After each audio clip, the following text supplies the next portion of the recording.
ممكن شركة دي براند تكون أكتر شركة في العالم معروفة بإن هي بتعمل أفضل إكسسوارات للديفايسز، سواء كانت موبايلات أو لابتوبس أو تابلتس أو حتى الهاند هيلد ديفايسز. وأنا عملت أوردر لإكسسوارات للستيم ديك والROG Ally. خلينا نشوف الكواليتي بتاعت شركة دي براند.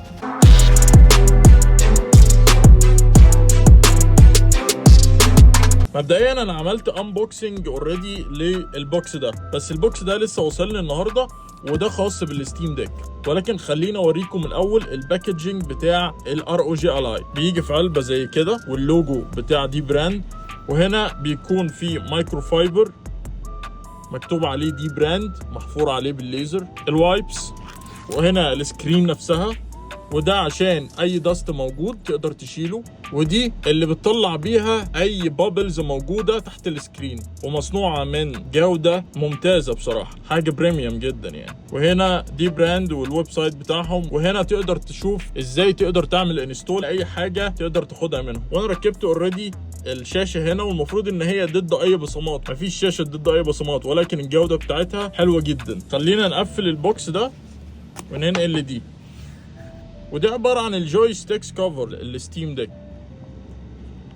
طيب نيجي بقى للبوكس ده.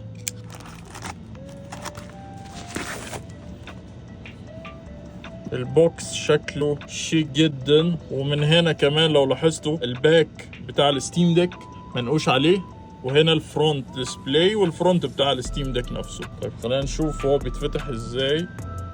والله الاكسبيرينس بتاعت الانبوكسنج ممتازه بصراحه. طيب هنا اول حاجه الجراب نفسه، شركه دي براند محفوره كمان هنا، وبصراحه التكستشر بتاعه لو انتم ملاحظين ممتاز يعني. الجراب نفسها والاماكن نفسها كمان الموجود فيها، سواء الباور او الUSB او الاكزوست موجود كمان واسع، والفيل بتاعه فعلا ممتاز بريميوم. طبعا زي ما انتم شايفين انا عامل سكان اوريدي، بس السكان ده اكشلي مش بتاع دي براند، السكان ده كنت جايبه قبل كده من علي اكسبريس، بس الكواليتي طبعا مش احسن حاجه، فانا طبعا من دي براند هيكون افضل بكتير.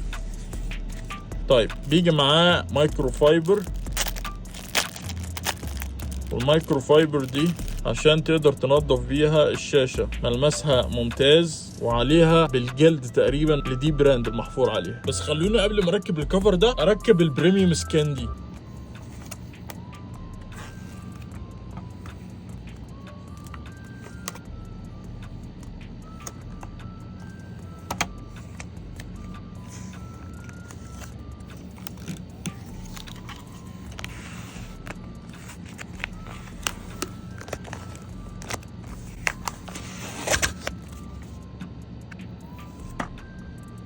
وده الشكل الاخير بعد ما ركبت الكفر وكمان السكن. ولو انتم ملاحظين كمان الستاند موجود فيها رابر من تحت هنا كمان، بس المشكله في الكفر ان هو يمكن متقل الجهاز شويه، ولكن ككواليتي والتكستشر بتاع الجريب نفسه ممتاز جدا ومفيش فيه اي مشاكل. خلونا نعرف في الكومنتس لو انتم محتاجين اي فيديو معين سواء للROG Ally او الستيم ديك، ولو عجبك الفيديو اعمل لايك وشير مع حد ممكن يستفيد بالفيديو ده. شكرا جدا على المتابعه واشوفكم في فيديو جديد.